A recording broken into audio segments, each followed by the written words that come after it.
Hello student, good morning बेटा। आप सभी का एक बार फिर से स्वागत है आपके अपने यूट्यूब चैनल एस कौशल एजुकेशन में। और बेटा आज हम कर रहे हैं फोर्थ क्लास के मैथ्स का फोर्थ चैप्टर टिक टिक टिक।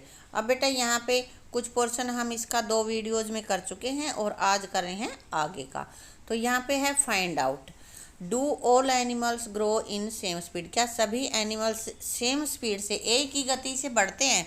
बेटा नहीं, कोई जल्दी बढ़ता है, कोई धीरे धीरे बढ़ता है। Discuss about the growth of a hen, a cow, a bird. तो बेटा यहाँ पे हमें इनकी ग्रोथ के बारे में देखना है कि किसकी ग्रोथ ज़्यादा होती है और किसकी धीरे धीरे होती है। तो बेटा सबसे ज़्यादा ग्रोथ जल्दी होती है एक बर्ड की, छोटा जो बर्ड होता है उसकी। उसके बाद हैन की होती है और तीसरे नंबर पे बहुत धीरे होती है ग्रोथ काऊ की। पहले बच्चा फिर बड़ा होने में उसको ज़्यादा समय लगता है। ठीक है। Draw picture of baby animals and big animal. तो इसमें बेबी सबसे छोटे वाले की और फिर वो जो बड़ा हो गया उन एनिमल्स की तुम्हें पिक्चर बनानी है। एक हैन बनानी है छोटा बच्चा, और बड़ी काऊ बनानी है छोटा, और बड़ा पूरा जब बड़ा हो जाता है, और इसी तरह एक बर्ड। अब आगे अपने पास है here are the pictures of grandfathers posing for a photograph. कि नीचे जो पिक्चर दे रखी हैं वो ग्रैंड फादर्स हैं सभी के। Who look the oldest to you, जो तुम्हें सबसे बुजुर्ग लगता है वो तुम्हें बताना है। तो यहाँ पे देखो एलिफेंट अप्पूज ग्रैंडफादर 95 ईयर्स ओल्ड। ये हाथी है ना, और हाथी के ग्रैंडफादर की उम्र है 95। इसी तरह से चूचूज रैट्स ग्रैंडफादर 2 ईयर, और ये रैट का ग्रैंडफादर है जिसकी उम्र यहाँ पे है 2 ईयर्स। रानीज ग्रैंडफादर यहाँ पे 70 ईयर्स ओल्ड। ठीक है। तो अब हमें आगे इन पे बेस्ड क्वेश्चन है वो हमें करने हैं। How much older is Appu's grandfather than Rani's grandfather. कि अप्पू के जो ग्रैंडफादर है वो रानी के ग्रैंडफादर से कितने बड़े हैं। तो इसके लिए क्या करेंगे बेटा, 95 माइनस 70 और कितना आ जाएगा 25 ईयर्स। अगला पूछ रहा है will Chuchu's grandfather ever grow as old as Appu's grandfather. तो भाई वो ग्रैंडफादर अप्पू के ग्रैंडफादर जितने बड़े नहीं होते, क्योंकि रैट की उम्र थोड़ी होती है। How much younger is Chuchu's rat grandfather than Rani's grandfather. कि ये जो रैट का ग्रैंडफादर है वो रानी के ग्रैंडफादर से कितना यंगर, कितना छोटा है। तो बेटा यहाँ 70 माइनस 2, क्योंकि रानी के ग्रैंडफादर की उम्र है 70 और इसकी चूचूज के ग्रैंडफादर की है 2 ईयर्स। तो यहाँ 70 minus 2 is equal to 68 year. ठीक है। अब यहाँ पे हॉलीडेज आर फन। हॉलीडेज में तो हमेशा फन ही होता है, अच्छे मज़े ही आते हैं ना। तो यहाँ पे Atib's holiday has begun, he was very excited. छुट्टियाँ शुरू हो गई हैं तो अतीब बड़ा एक्साइटेड है। He had made some wonderful plans and wanted to tell his cousin Shabana. तो वो उसमें अलग अलग उसने प्लान बनाए हैं और वो अपनी जो कजन है, जो चाचा की लड़की है, उसको बताना चाहता है जिसका नाम शबाना है। सो ही रोट ए लेटर। इसलिए वो शबाना को एक लेटर लिख रहा है। तो देखो लेटर लिखने का पैटर्न देख लो कैसे लिखते हैं। इधर यहाँ पे जहाँ जिस जगह से लिखा जाता है वो जगह का नाम, फिर डेट, और यहाँ पे डियर शबाना आपा हेलो। तो वो उनको नमस्कार कर रहा है। ये हाउ आर यू, आप कैसी हैं। आई एम फाइन हेयर, मैं बहुत अच्छा हूँ यहाँ पे। My holidays have started from today, आज से छुट्टियाँ शुरू हो गई हैं। I am going to my nani's place on 5506, यानी कि 5 मई 2006 में। I will be back in 2506, और मैं आऊँगा 20 मई 2006 को। My school will reopen on 36/6, मेरे स्कूल कब खुलेंगे 30 जून 2006 को। When does your school close, why don't you come here, we will have a great fun, हम बड़े मज़े करेंगे। बाय फॉर नाउ, अब के लिए बाय। तो इसमें छुट्टियां कब हो रही हैं ये बता रहा है, कब ख़त्म हो रही हैं ये बता रहा है। ठीक। अब शबाना को लेटर मिल गया है, उसको 6506 यानी कि 6 मई 2006 को उसको लेटर मिला है। वो दोबारा से खुद लेटर लिख रही है। तो क्या लिख रही है, dear Atif hello, I am doing well here, I got your letter yesterday. कि मैं कल तुम्हारा पत्र मुझे मिला। Happy holidays, my school will closed on 1 जून 2006। की तुम्हें छुट्टियां मुबारक हो और मेरे स्कूल की छुट्टियां होंगी 1 जून 2006 से। It will reopen on 10 August, और 10 अगस्त को दोबारा खुलेंगे। I will go on school trip to Goa and will return on 7/6/06। वो कह रहा है कि हमारे स्कूल का टूर जाएगा गोवा और वहाँ से हम वापस आएंगे 7 जून 2006 को। I will try to come to Ajmer after that, और उसके बाद मैं अजमेर आने की कोशिश करूँगी। Atif wrote his letter 1506।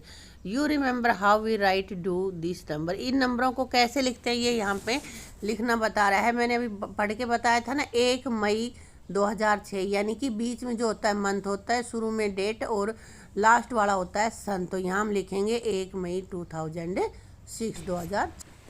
तब बेटा इसी तरह से और डेट्स यहाँ पे लिखी हुई हैं और उनको हमें कन्वर्ट करना है। जैसे 5506 है, उसको हमने लिखा है 5 मई 2006।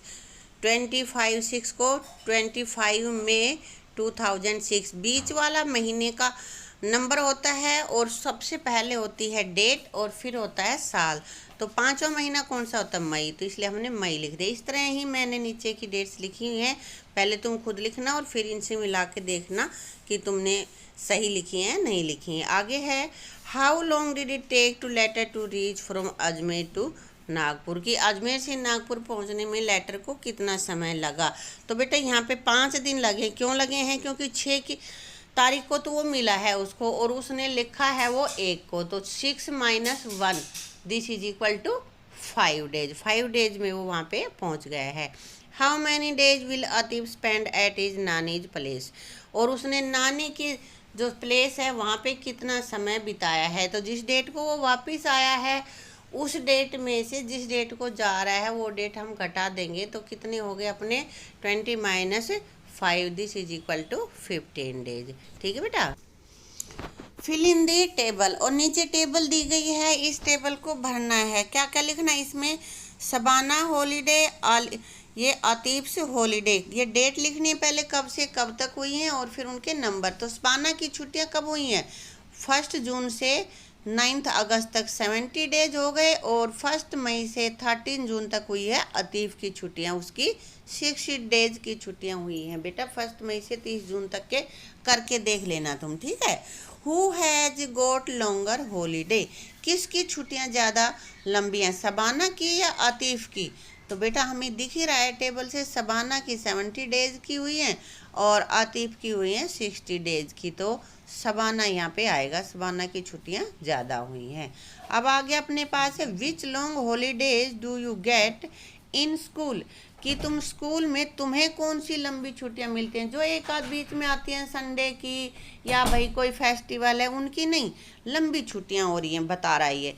तो यहाँ पे ओकेजन लिख रहा है, इधर डेट्स कब से कब तक और फिर नंबर ऑफ डेज। तो समर हॉलीडेज, गर्मी की छुट्टियां कब होती हैं बेटा? 1 जून से 30 जून तक होती हैं अपनी छुट्टियां। तो ये कितने दिन हो गए? 30 डेज। इसी तरह ऑटम, यहाँ कोई छुट्टियां नहीं होती। विंटर ब्रेक होता है 1 जनवरी से 15 जनवरी तक, 15 डेज का होता है, ठीक है। और हॉलीडेज आफ्टर द एग्ज़ाम, अब हॉलीडेज नहीं होती है, एग्ज़ाम के बाद बच्चों को स्कूल आना होता है, तो हमारे एग्ज़ाम के बाद कोई छुट्टियां नहीं होती हैं, हमने यहाँ पे लिख दिया है। अगर आपके स्कूलों में होती हैं तो आप यहाँ पे लिख दोगे बाकी की छुट्टियां भी, ठीक है। On May 15, 2006 Chandran went to shop to buy butter. तो कह रहा है कि 15 मई को चंद्रन बटर खरीदने गया है शॉप पे। He checked the packet to see if this butter is was safe to eat. वो डेट चेक करता है कि भाई ये जो बटर है वो खाने लायक है कि नहीं है। It was written on the packet best before 180 days from the date of packing. तो उसमें एक्सपायरी डेट के लिए क्या लिख रखा है कि भाई पैक करने की डेट से 180 दिन तक ये सेफ है। Then he check date of packing, और फिर उसने पैक करने की डेट चेक की है, वो है 15/1/6 यानी कि 15 January 2006. Help him to find out if he should buy this butter or not. कि उसकी हेल्प करनी है कि भाई वो बटर को खरीद सकता है या नहीं खरीद सकता है। तो यहाँ पे देखो, in which month was the butter packet, किस महीने में पैक किया गया था? जनवरी में।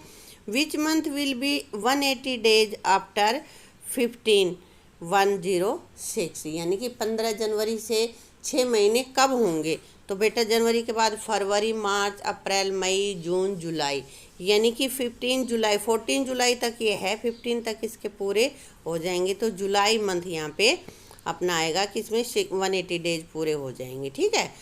Can Chandran can it on 15 मई 2006, कह रहा है कि क्या वो 15 मई 2006 को खा सकता है? इस बटर को खा सकता है, क्योंकि 6 महीने इसके 180 days is equal to 6 month, और 6 मंथ इसके बनते हैं जुलाई में, जबकि वो तो मई में ही खा रहा है, तो मई में वो इसको खरीद सकता है। ठीक है। Do you ever check the date of packing of things you buy, तो कह रहा है कि क्या तुमने कभी चीज़ें जब खरीदी हैं तो उनकी पैकिंग पे एक्सपायरी डेट चेक की है? बेटा अगर नहीं की है तो आगे से कर लेना, क्योंकि ये बहुत ज़रूरी होता है। ठीक है। Have you seen medicine which have the expiry date written on them, क्या ऐसी दवाइयाँ देखी हैं जिनमें कि एक्सपायरी डेट लिखी हुई है? If tell after which date it is safe to take the medicine, ये एक्सपायरी डेट से ये पता चलता है कि इस डेट तक हम इसको ले सकते हैं, ये सेफ है। Which are the other things that come with an expiry date, और चीज़ों के नाम लिखो जो कि एक्सपायरी डेट के साथ आती हैं। तो बेटा कोई भी मसाले हैं भाई अपने, उन पे भी एक्सपायरी डेट लिखी हुई होती है ना। मेडिसिन बताई इसने, आटा है, और अपने नूडल्स हैं, जो भी चीज़ें हैं उन पे एक्सपायरी डेट यहाँ पे होती है। Find out which are the other things that come with an expiry date, कह रहा है कि अब ये बताओ कि एक्सपायरी डेट लिखी हुई होती है, उसके साथ साथ और क्या लिखा हुआ होता है? On a cough syrup it was written, cough syrup means खांसी की जो दवाई होती है, उस पर लिखा हुआ है मैन्युफैक्चरिंग डेट 07/03, यानी कि जुलाई 2003। This shows it was made to July 2003, expiry date यहाँ पे है 7/06। तो ये कह रहा है this shows the month and year till when the safe is to take, कि कब तक इसको लेना सुरक्षित है, कि 7 यहाँ पे 2005 ये हो गया अपना, जुलाई 2005 तक इसको ले सकते हैं। This shows the month and year till when it was safe to take. What month and year is written as 7/05, तो बेटा इसको पता है ना हमें, यहाँ पे महीना लिखा है जुलाई और 2005 अपना सन है 2005। Would it be safe to take the cup syrup in September 2005, कि सितंबर 2005 में इस कप सिरप को हम ले सकते हैं?